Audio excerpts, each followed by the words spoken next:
Olá, bom dia a todos. Eu sou o pastor Antônio Roberto, mais conhecido como Pastor Teco, aqui da Igreja Metodista Renovada de São Joaquim da Barra, da 2ª região, do Bispo Éder. Bom dia, Bispo Inaldo. A minha pergunta é a seguinte: nesses tempos que estamos vivendo, de pandemia por toda a terra, a gente tem ouvido falar muita coisa sobre os finais dos tempos. E o que eu queria saber do senhor é o que o senhor acha. Isso é ou não é referente ao final dos tempos? Obrigado, um bom dia a todos, a paz do Senhor. Shalom a todos, temos aí a pergunta do reverendo Teco e vamos então providenciar agora a resposta. Olha, primeiramente, nos lembramos das palavras de Jesus, que foi um alerta com referência a essa questão do segundo advento, desenvolvimento do Apocalipse. O que disse Jesus? Olha, pois o Filho do Homem, no seu dia, será como um relâmpago, cujo brilho vai de uma extremidade à outra do céu. Lucas 17, 23. Servado para hoje e até o dia que ele vier. Até o dia do segundo advento. Essa é a palavra de segurança diante dos paradoxos do Apocalipse. Agora, você percebe, depois desse movimento de Montano, no ano 160 depois de Cristo, surgiram vários outros movimentos. O próprio Concílio de Nicéia, quando os líderes da igreja, os bispos da igreja, entram naquele recinto, e Constantino aparece, e eles consideram Constantino como se fosse um anjo, porque ele era um homem italiano, bonito, cheio de coroa, etc. Então o pessoal pensaram assim: olha só, Jesus está voltando, vai ser o reino de Cristo agora. Evidentemente que não foi. Você vê, um acontecimento bom para a igreja, quando eles saíram das prisões, das cavernas, e foram para um concílio da igreja para estabelecer praticamente o reino de Deus, né? Agora, depois tem os instantes de impacto ruim, por exemplo, as catástrofes. Vamos analisar, por exemplo, a catástrofe de Lisboa, que morreu milhares de pessoas, os templos foram abaixo, era um lugar que tinha muita fogueira da Inquisição. E o que acontece? As pessoas pensaram: olha, agora vai ser o fim do mundo. Depois, você vê, acontece a gripe espanhola, a influenza, por exemplo, em 1918. A influenza graçava nas cidades. O Turco, no seu livro, se refere a esse momento da influenza. A guerra seguia e a influenza graçava, matava também. E as pessoas sempre pensavam: olha, essas pragas são todos sinais da volta de Jesus. Mas aí que está. Quando você olha duas montanhas a longa distância, você vê uma. Porque você não discerne perfeitamente os eventos. E chamamos paradoxos. Então, o paradoxo do segundo advento é que você olha todos os sinais e pensa: ó, Jesus vai voltar porque este é o sinal universal. Essa praga, ela é maior do que a praga espanhola porque ela é mundial. Ela é mundial porque a comunicação foi facilitada, os aeroportos, então levaram a praga para lá e para cá, e distribuíram a praga pelo mundo todo. Agora, aí a pessoa pensa: é este o sinal da segunda vinda de Cristo?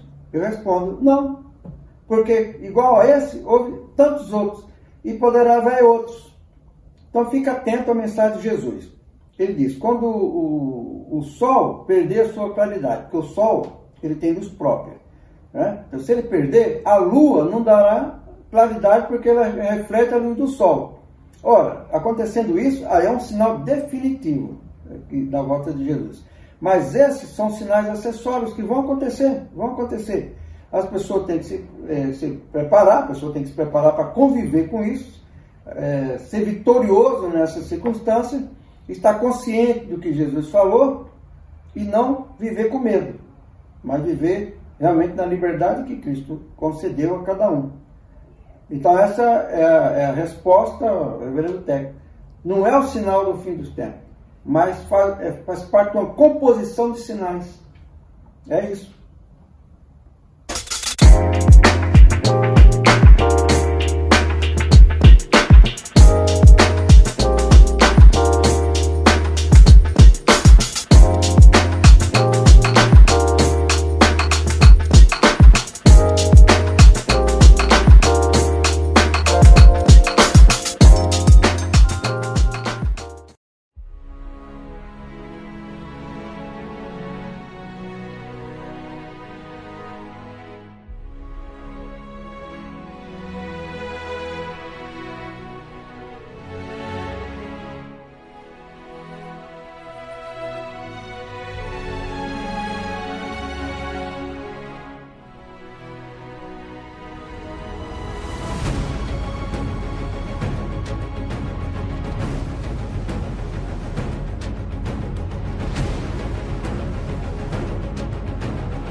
Paz do Senhor a todos vocês que nos assistem nessa manhã, aos que estão assistindo no período da tarde, à noite. Eu quero desejar a vocês um dia abençoado na sua casa, que o Senhor esteja aí te visitando neste momento, levando a paz, a tranquilidade que você precisa. Ele é a salvação para esse mundo, Ele é a nossa salvação, o amor dEle é perfeito, aleluia. E eu te convido, nesse momento, a louvar ao Senhor, de onde você estiver, em nome de Jesus, e grandes coisas o Senhor fará na tua casa, no teu coração, na tua vida, porque o amor dEle e a misericórdia dEle se renova todos os dias. Aleluia. Glória a Deus. Aleluia.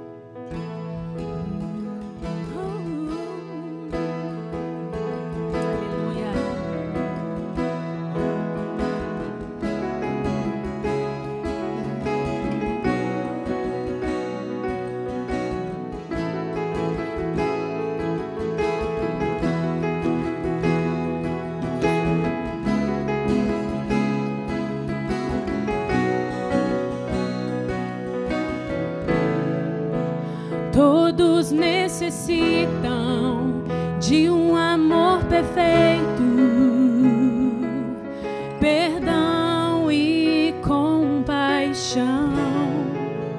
Todos necessitam de graça e esperança,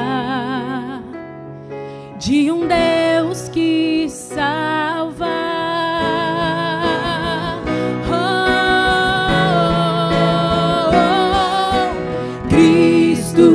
Move as montanhas e tem poder para salvar, tem poder para salvar, para sempre, autor da salvação. Jesus a morte venceu, sobre a morte venceu. Aleluia. todo medo, Senhor, toda insegurança, Senhor Jesus. Visita cada um. Me aceita com meus medos, falhas e temores. Enche meu viver, a minha vida entrego pra seguir teus passos. A ti me rendo.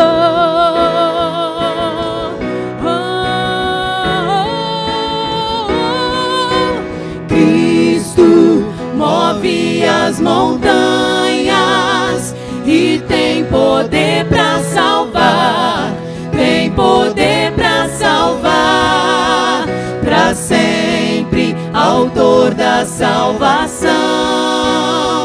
Jesus a morte venceu, sobre a morte venceu. Cristo move as montanhas e tem poder pra salvar, tem poder pra salvar, pra sempre, autor da salvação. Jesus a morte venceu, sobre a morte venceu.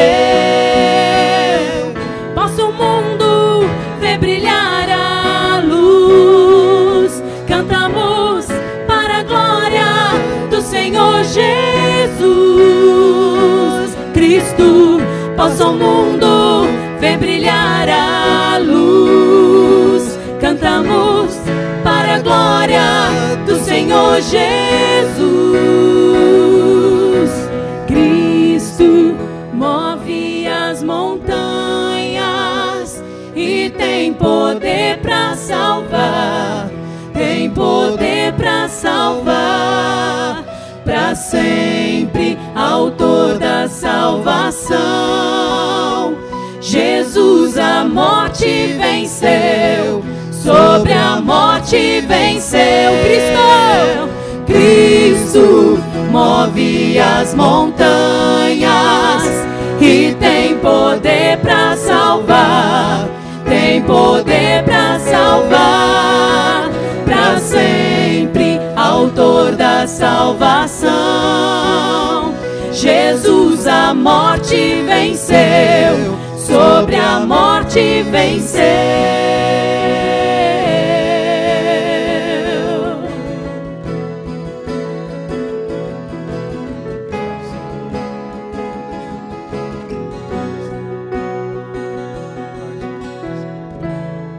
Aleluia. Glória a Deus. Glória a Deus. Ele é o único caminho. Para onde iremos nós, se não for para o Senhor? Aleluia.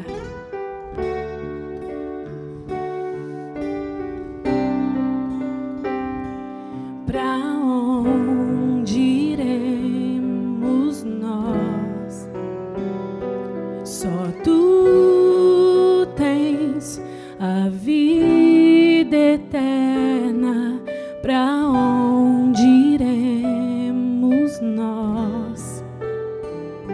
Só tu tens a vida eterna. Tu és o pão que desceu do céu, fonte de vida, Emanuel, com tua glória sobre mim, enche-me de ti até transborda. Eu nunca vou me saciar, enche-me de ti até transborda.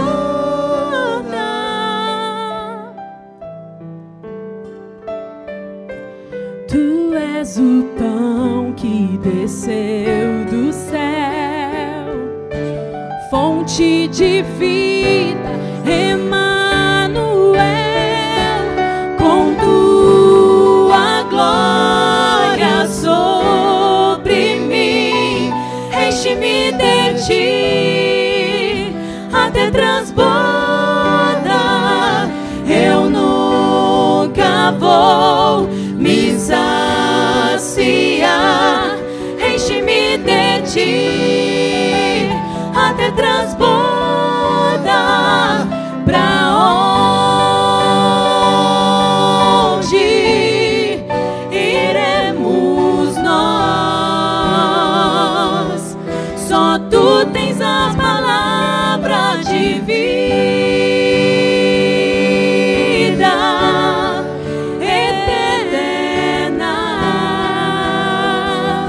Pra onde iremos nós? Tu és o pão do céu, o Deus Emanuel. Enche-me, enche-me até transbordar. Tu és o pão do céu, o Deus Emanuel. Enche-me, enche-me até transbordar. Tu és o pão, tu és o pão do céu, o Deus Emanuel. Enche-me, enche-me até transbordar. Tu és o pão do céu, tu és o pão do céu, o Deus Emanuel. Enche-me, enche-me até transbordar com tua glória sobre mim. Enche-me de ti até transbordar. Eu nunca vou me saciar. Enche-me de ti até transbordar. Pra onde iremos nós? Não há lugar, só tu tens a palavra de vida eterna. Pra onde iremos nós? Aleluia, aleluia, glória a Jesus.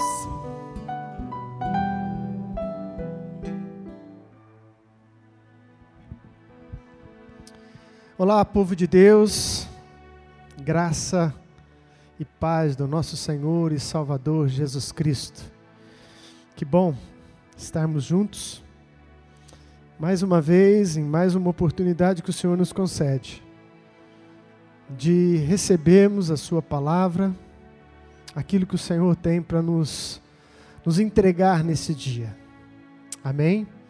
Tem uma palavra que eu creio, amados, que realmente foi algo fresco do Espírito no meu coração, algo que saltou aos meus olhos, e eu gostaria de estar compartilhando com toda a igreja hoje. O texto que nós vamos ler está no livro de Mateus, Evangelho de Mateus, vamos lá comigo. Mateus no capítulo 25, uma parábola que o Senhor ensinou para os seus discípulos, para a igreja, uma parábola que, para a gente, ela é bem atual, bem necessária no tempo em que vivemos. Mateus 25, versículo do 1 ao 13. Se você tiver condições, acompanhe conosco. Vai estar sendo exibido aí na tela para você também ler conosco. Amém? Diz assim a palavra do Senhor: o reino dos céus será, pois, semelhante a 10 virgens que pegaram suas candeias e saíram para encontrar-se com o noivo. 5 delas eram insensatas e 5 eram prudentes. As insensatas pegaram suas candeias, mas não levaram óleo. As prudentes, porém, levaram óleo em vasilhas, junto com suas candeias. O noivo demorou a chegar, e todas ficaram com sono e adormeceram. À meia-noite ouviu-se um grito: o noivo se aproxima, saiam para encontrá-lo. Então todas as virgens acordaram e prepararam suas candeias. As insensatas disseram às prudentes: dê-nos um pouco do seu óleo, pois a nossa candeia estão se apagando. E elas responderam: não, pois pode ser que não haja o suficiente para nós e para vocês. vão comprar óleo para vocês. E saindo elas para comprar o óleo, chegou o noivo. E as virgens que estavam preparadas entraram com ele para o banquete nupcial. E a porta foi fechada. Mais tarde, vieram também as outras e disseram: Senhor, Senhor, abra a porta para nós. Mas ele respondeu: a verdade é que não as conheço. Portanto, vigiem, porque vocês não sabem o dia e nem a hora. Em outras versões diz: vocês não sabem nem o dia e nem a hora em que o Filho do Homem voltará. Gostaria de agradecer ao Senhor. Obrigado, Jesus, pela Tua santa palavra mais uma vez e por essa oportunidade que o Senhor nos concede. Fala conosco, Senhor. É o que te pedimos em nome de Jesus. Amém. Essa é uma parábola muito conhecida, muito ensinada nas igrejas. E eu digo que ela é uma parábola que, para este tempo, ela vem em um tempo oportuno. Porque quando Jesus expõe essa parábola das 10 virgens, ele está falando de um contexto profético dos últimos tempos. Se você prestar atenção, o capítulo 24, que é o capítulo anterior a este que nós começamos a ler, é conhecido como o sermão profético, onde Jesus ensina para os seus discípulos coisas acerca das quais haveriam de acontecer pouco tempo depois da sua partida, tempos ainda mais distantes, e também ele apresenta palavra profética falando do tempo do fim, dos finais dos tempos. Portanto, o contexto em que Jesus traz a parábola das 10 virgens é um contexto profético, é um contexto que aponta para os finais dos tempos. Estamos vivendo hoje essa crise mundial, essa pandemia, que todos nós estamos até cansados de ouvir falar de tanto que se fala. E algumas pessoas dizem: seria este o sinal do fim dos tempos? Eu diria, este é um dos sinais, mas não é o sinal em especial que Jesus falou que ocorreria antes da sua vinda, mas esse é um dos sinais. Em Mateus 24 mesmo, ele fala que haveria peste e fome em várias partes do mundo, mas ele mesmo já deixa bem claro, isto ainda não é o fim. E então ele começa e continua na sua narrativa, levantará nação contra nação, reino contra reino, e ele vai expondo para os seus discípulos um tempo difícil que ainda virá sobre a terra, e que é conhecido pelos teólogos como a grande tribulação. A grande tribulação. E é bem provável que ainda não estamos neste período da grande tribulação. Mas também é certo a preocupação de Jesus, não somente de apresentar um panorama mundial, escatológico das coisas que viriam, mas uma preocupação, e essa sim ainda com mais razão de ser, da necessidade de vigiarmos, da necessidade de estarmos verdadeiramente preparados para aquilo que virá. Nós temos o nosso PGD, pequeno grupo de discipulado, e devido a essa pandemia não estamos nos reunindo, né? Então criamos uma sala onde a gente participa do estudo virtual. É algo que eu até hesitei um pouco de começar, achava muito estranho, mas devido ao período longo em que já estamos passando sem poder ter ajuntamento, então eu cedi e demos continuidade ao nosso PGD através dessa sala online de bate-papo. E na semana retrasada eu toquei nesse assunto das coisas que viriam, Mas eu ainda disse a eles, e eu digo hoje, é essa palavra que o Senhor tem para mim e para você. O mais importante não é sabermos exatamente todos os sinais da sua vida, mas o mais importante é o que Jesus diz depois que ele passa essa lista enorme de sinais. Então ele entra no capítulo 25 com a preocupação de que a igreja esteja preparada, que a igreja esteja vigilante. E quando ele fala da parábola das 10 virgens, a conclusão é exatamente o versículo 13. Ele conclui a parábola dizendo: portanto, vigiem, porque vocês não sabem o dia e nem a hora. Portanto, estejam atentos, estejam vigilantes. Este é o propósito da palavra que o Senhor colocou no meu coração. Escolhi um tema para essa mensagem, que diz assim: você tem combustível para chegar? Você tem combustível para chegar no fim dessa jornada?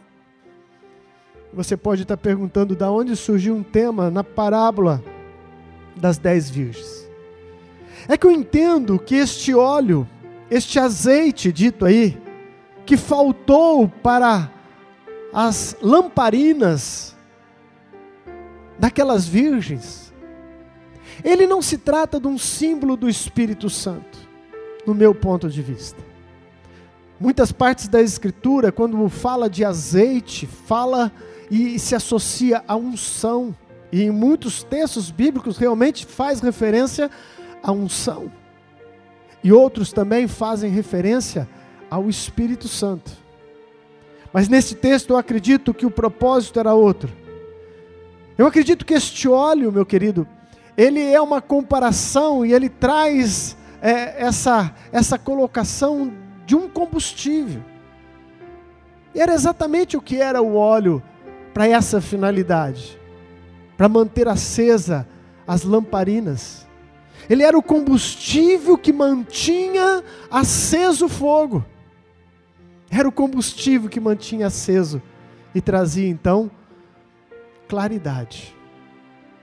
Eu acredito que não é uma simbologia do Espírito, porque 2 vezes nessa mesma parábola, o Senhor Jesus deixa bem claro que a responsabilidade de manter essa chama acesa, a responsabilidade de conservar este combustível, era das virgens e não de Deus.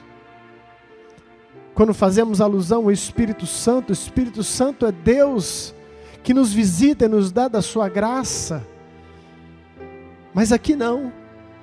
Aqui o Senhor deixa bem claro qual era, ou deveria ser, a responsabilidade das virgens. Era de manter acesa a chama. Não poderia faltar o combustível. E é por isso que eu escolhi esse tema nessa manhã.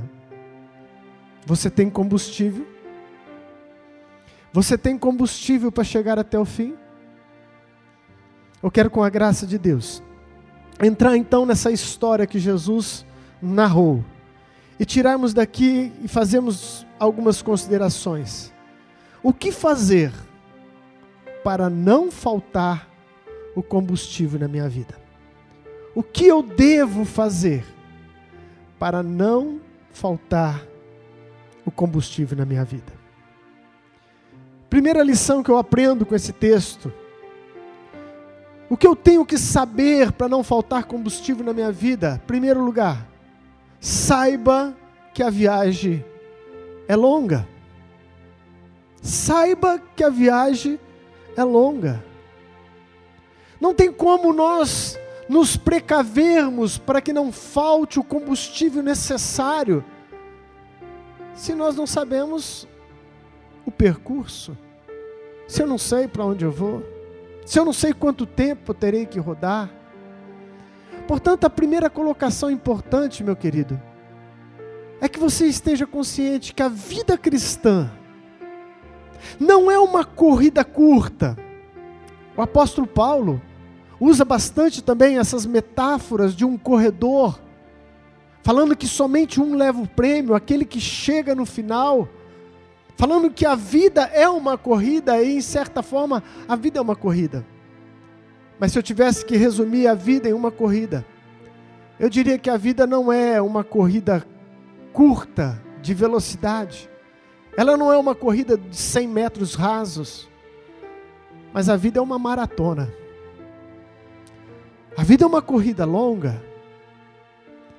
E o que me impressiona é que muitos não entendem esse processo. E começam a sua caminhada cristã, começam a sua corrida cristã, correndo muito rápido, fazendo bastante barulho, produzindo até vento com tanta velocidade. Mas se esquecem que eles vão precisar de fôlego, porque isto é uma corrida longa. A vida cristã é uma corrida longa.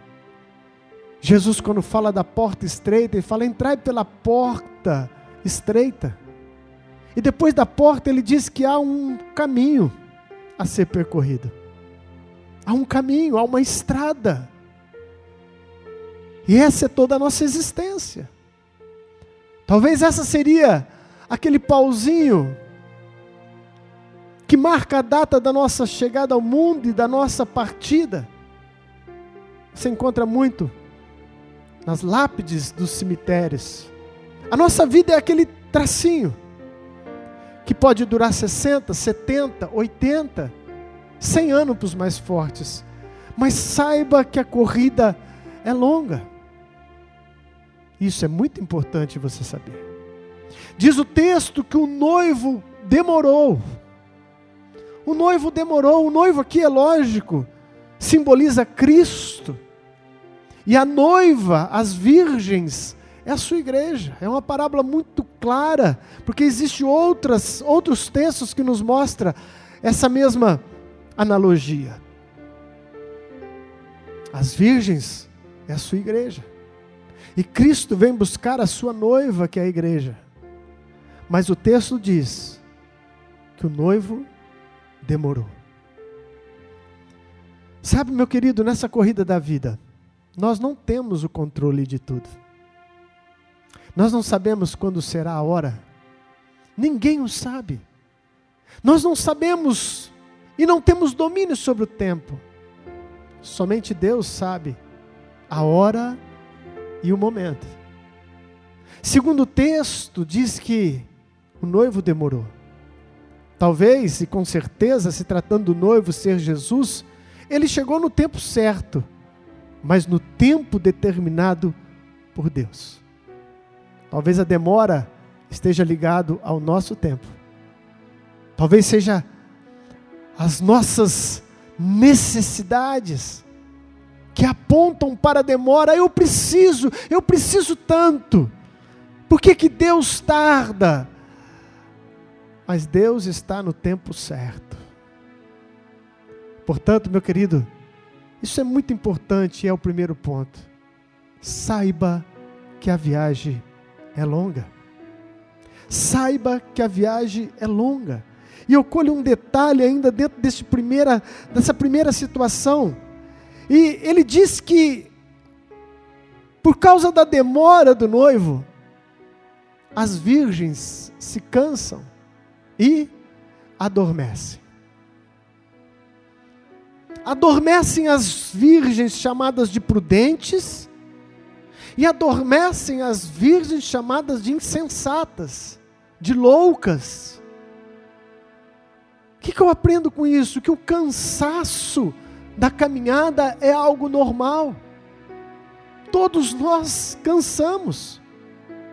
Todos nós cansamos. Não há nenhuma repreensão no texto acerca delas terem dormido. O noivo não diz por que vocês estão cansadas e as repreende por causa do cansaço. Você não encontra isso no texto? Porque o cansaço faz parte de uma natureza humana. Cansamos de correr, cansamos de lutar, cansamos muitas vezes de nos esforçarmos e não vemos ainda os resultados que gostaríamos de ver. Mas sabe o que eu digo para aqueles que muitas vezes chegam para mim dizendo: as mesmas coisas. Ah, bispo, eu estou cansado. Ai, bispo, eu estou cansada. Eu digo, é natural. Descanse. Renova suas forças, porque a corrida é longa. A corrida é longa. Cansar é natural, mas ficar entregue ao cansaço, nós não podemos admitir. Diz o texto que ouviu-se um grito, eis que o noivo vem. E ambas se levantam de prontidão. Ambas se levantam de prontidão. Não fique preocupado com o cansaço. Renove as suas forças, porque a corrida é longa. Segunda coisa que eu aprendo com esse texto, acerca de o que eu devo fazer para não faltar combustível.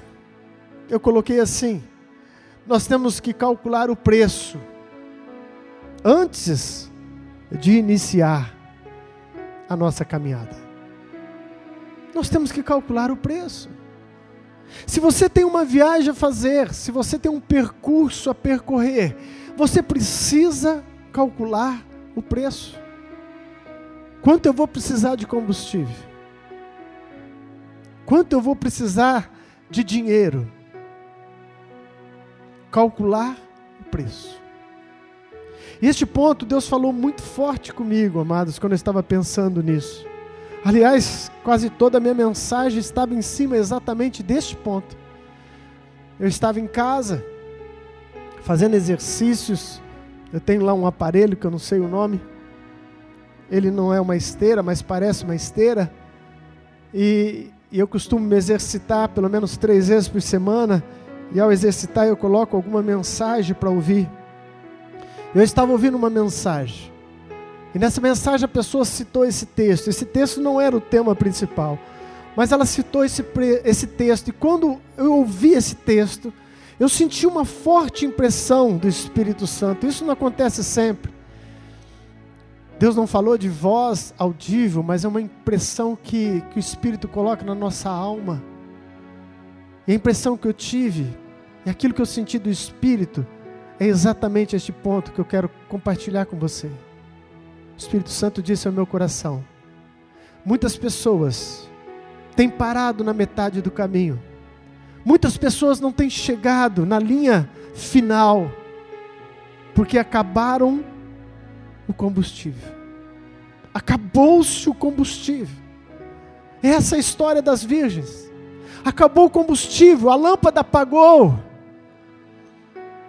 E o Espírito Santo falou comigo o seguinte: porque neste século, porque neste tempo em que vivemos, por estarmos preocupados em ganhar a todos, por estarmos muito preocupados em não perder ninguém.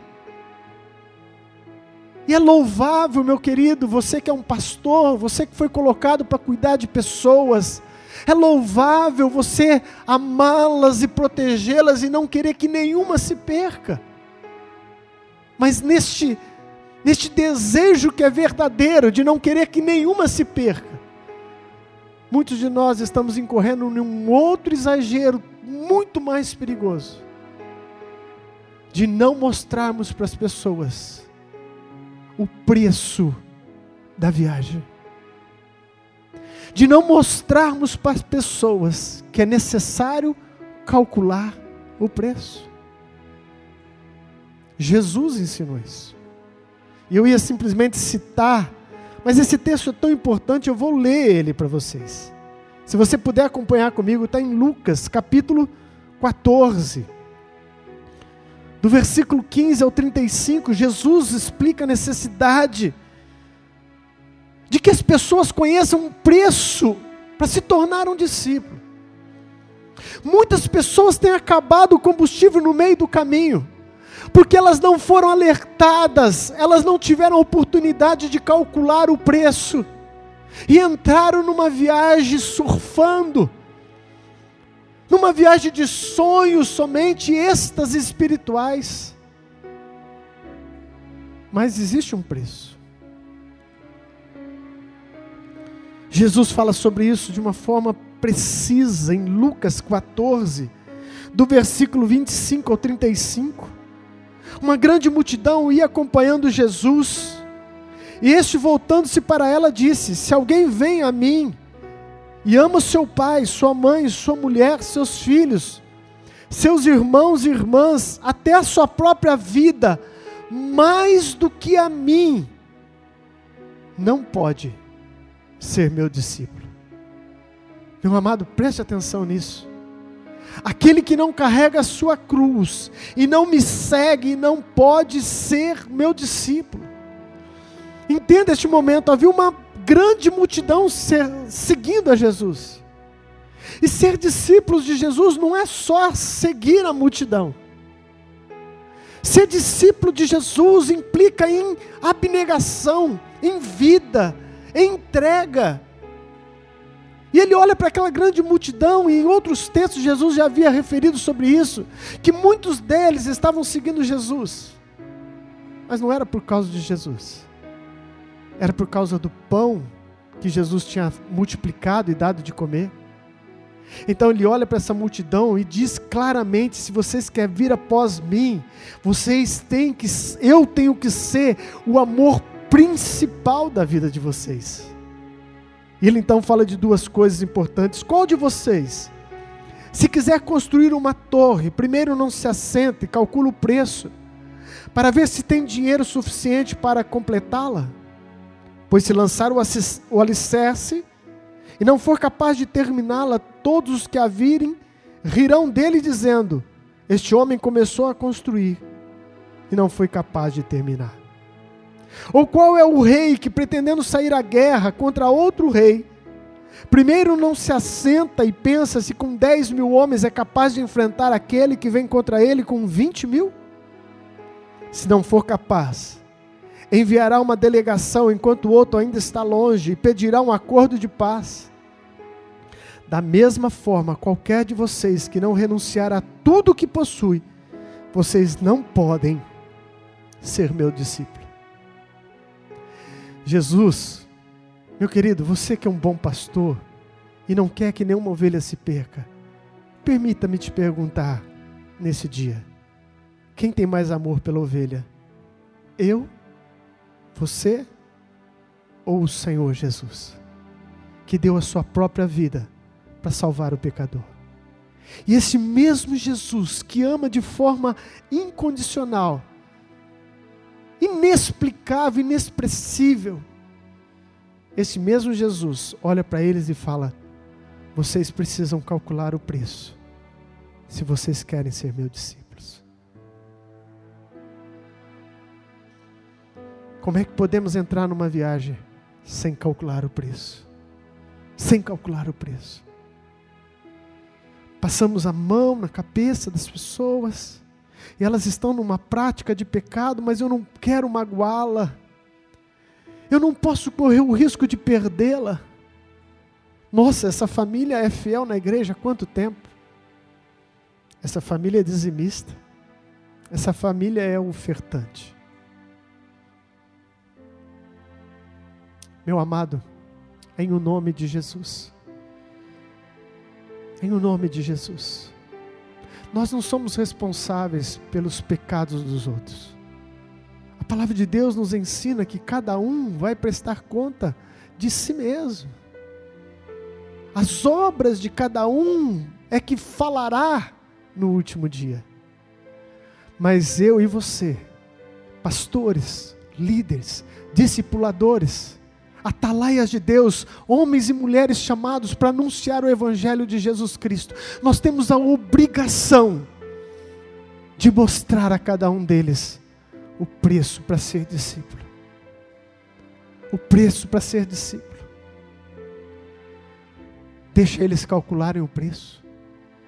Deixa eles calcularem o preço, meu querido. Eu fiquei imaginando uma cena. Já pensou uma pessoa que abandonou a fé, se perdeu, voltou para os seus pecados, abandonou o caminho certo, e um dia você se deparar com tal pessoa, e a pessoa olhar para você e falar assim: pastor, eu estou aonde estou porque o meu combustível acabou. Mas ele acabou porque você nunca me falou do preço para ser um discípulo. do preço para ser um discípulo.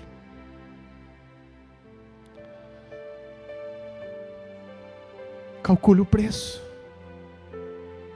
Para que não falte combustível na tua vida, calcule o preço da viagem. Terceira e última lição que eu aprendo nessa parábola das 10 virgens é que, para não faltar combustível em nossa vida, nós precisamos preparar a nossa candeia, e isso demanda tempo, não pode ser feito às pressas.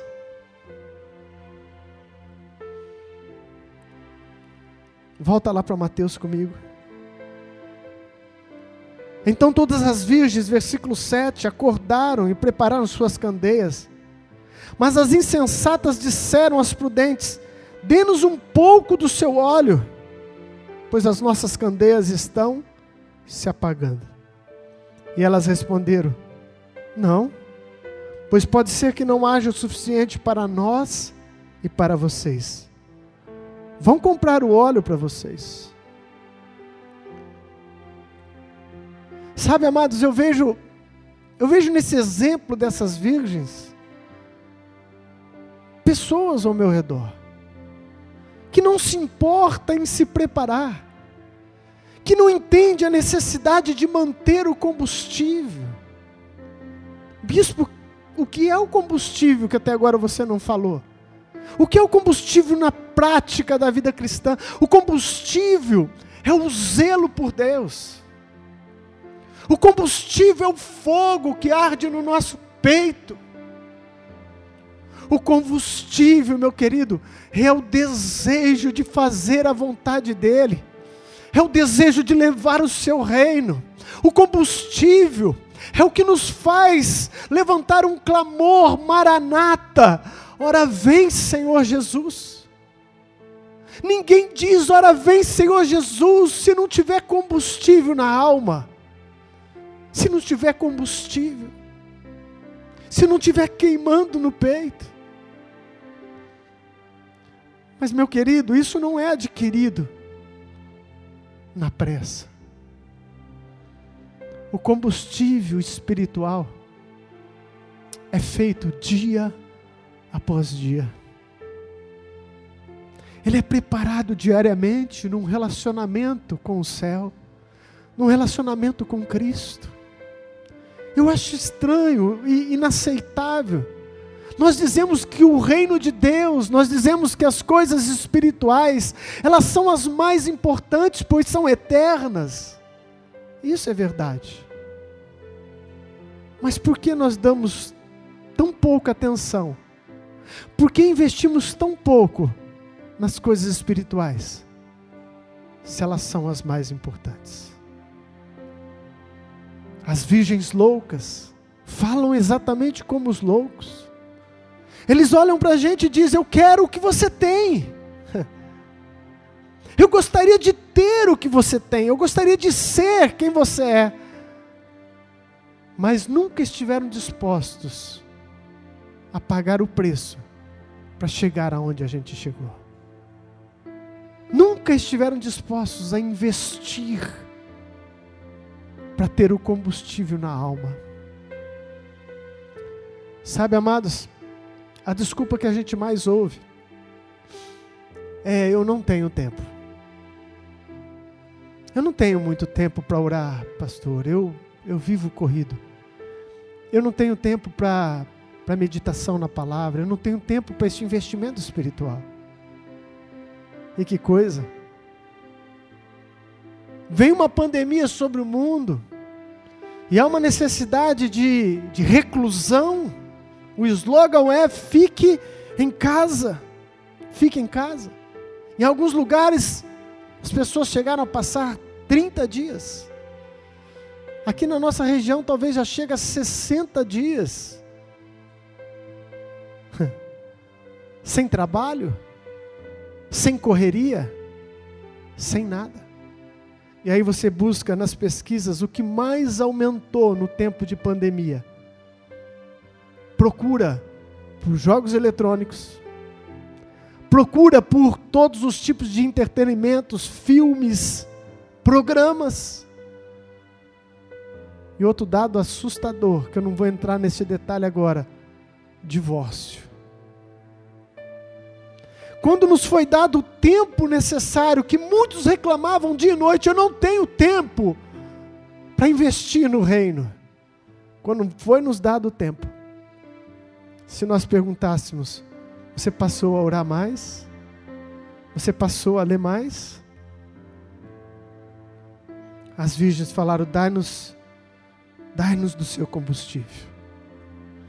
Combustível espiritual não se adquire na pressa. Aprende a gastar tempo, ou melhor, a ganhar tempo na presença do Senhor. Na presença do Senhor.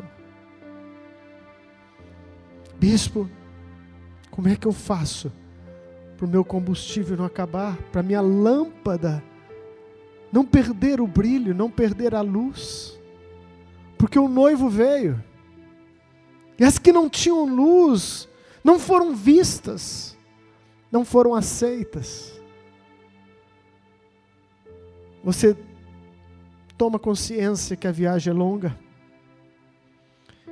Medite na sua vida e naquilo que realmente você precisa abandonar. Calcule o preço. Calcule o preço. Muitos dizem: Jesus amava os pecadores. Jesus não falou de tal pecado. Jesus não falou de tal coisa. É verdade. Jesus amava tanto o pecador que ele foi apelidado na época de amigo dos pecadores. O nosso Jesus é amigo dos pecadores. Mas toda vez que ele ministrava a um pecador, como a mulher adúltera, em que os homens pegavam em pedra e todos estavam prontos para condená-la e apedrejá-la à morte, Jesus começa a escrever no chão, e aqueles homens começam a largar as suas pedras. Alguns acreditam que Jesus escrevia a lei: não adulterarás, não roubarás. E aqueles homens começam a soltar nas suas pedras, porque Jesus deu uma sentença dizendo: quem não tem pecado, que atire a primeira pedra. Mas sabe, meu querido, como que essa história bíblica termina? Todos vão embora. Jesus olha ao redor e pergunta para a mulher: cadê aqueles que te acusavam? E a mulher responde: foram todos embora, meu Senhor, não ficou ninguém. E Jesus olha no olho dela. Ele não esconde um preço que tem que ser pago. Ele olha no olho dela e diz: portanto, você também vá e não peques mais. Para ser discípulo de Jesus, tem um preço. Prepare a sua vida, prepare o seu combustível com uma intimidade diária com Ele. E com certeza não vai faltar o combustível na sua vida. Não vai faltar o combustível. A minha esposa estava conversando comigo hoje, na hora do almoço, e eu já estou terminando. Ela dizia: meu bem, eu conheço tantas pessoas que estão desanimadas nesse tempo. Eu conheço tantas pessoas que estão realmente sentindo tudo isso que está acontecendo. Eu falei: isso é fato, mas é bem provável que esteja faltando o combustível. Porque quem tem o combustível pode até cansar, mas não desiste, não desanima. Essa é uma palavra que o Senhor ardeu no meu coração, meu querido. Desculpa se essa palavra foi dura ao seu coração, mas ela falou primeiro comigo. Eu estou trazendo ela para você. Não para te derrubar, mas para te colocar de pé. Porque Deus quer produzir em mim e em você, pela sua graça, o combustível da vida, o ardor do Evangelho. Que este combustível nunca venha a faltar na sua vida. Nunca venha a faltar na sua vida. Eu quero concluir lendo o versículo 11. Diz o texto então no 10, que Jesus vem, as virgens que estavam preparadas, entraram com ele para o banquete nupcial e a porta foi fechada. E no 11 tem o triste relato. Nessa versão diz: mais tarde vieram também as outras e disseram. Mais tarde vieram as outras. Deixa eu te dizer, meu querido, essa palavra é para os de dentro e para os de fora. É para a sua noiva, é para a sua igreja. Mais tarde pode ser tarde demais. Mais tarde pode ser tarde demais. Nunca deixe para fazer amanhã o que Deus te chama para fazer hoje. Não, amanhã eu vou preparar o combustível da minha alma. Amanhã eu vou começar a buscar. Amanhã eu vou começar a ter relacionamento íntimo com Deus. Amanhã pode ser tarde. Mais tarde pode ser tarde demais. Isaías nos dá uma grande advertência em Isaías 55, versículo 6. Ele diz: buscai ao Senhor enquanto se pode achar, invocai-o enquanto está perto. Hoje essa palavra está chegando na sua vida.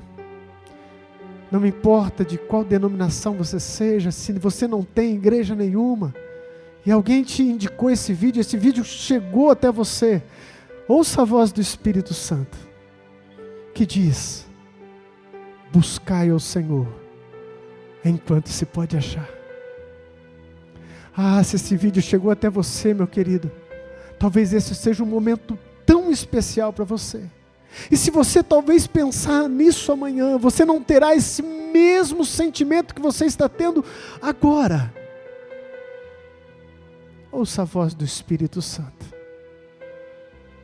pois o Senhor voltará. À meia-noite, ouviu-se o grito: eis que os noivos vêm. Qual é a meia-noite? A meia-noite pode ser a meia-noite minha, a meia-noite sua. Um tempo em que nós não esperamos. Essa é a palavra que o Senhor colocou no meu coração. E Ele termina essa parábola. Ele conclui, como eu já disse no final, trazendo a mensagem central. Portanto, vigie. Vigie, igreja. Ainda não estamos na grande tribulação, não é ainda o caos. O Senhor está preparando a sua noiva. Vigie, permaneça vigilante nesses tempos difíceis. Em o nome de Jesus. Gostaria de orar com você. Se você puder, aí onde você está, curvar a sua cabeça. Vamos orar ao Senhor. Pai eterno, obrigado pela Tua palavra. Obrigado, Senhor, que pelo Teu Espírito houve, Senhor, ministração aos corações. Obrigado, Senhor, porque o Senhor adverte, o Senhor corrige o filho a quem ama. E eu, Senhor, recebo dessa correção nesse dia. Eu recebo, Senhor, dessa correção, a fim de ficar mais vigilante ainda, mais atento no meu procedimento. Mais atento para não faltar o combustível do zelo, do amor, da paixão por Cristo. Senhor, aviva a Tua obra no decorrer dos anos. Aviva a Tua igreja, prepara a Tua noiva para o grande dia de encontrarmos com o Senhor. Em o nome de Jesus. Amém. Que Deus te abençoe, meu querido, que você tenha um domingo abençoado, cheio da graça e da paz do nosso Senhor, e com bastante combustível para chegar ao final. Amém. Tu és o pão do céu, o Deus Emanuel, enche-me, enche-me, até transbordar com Tua glória sobre mim.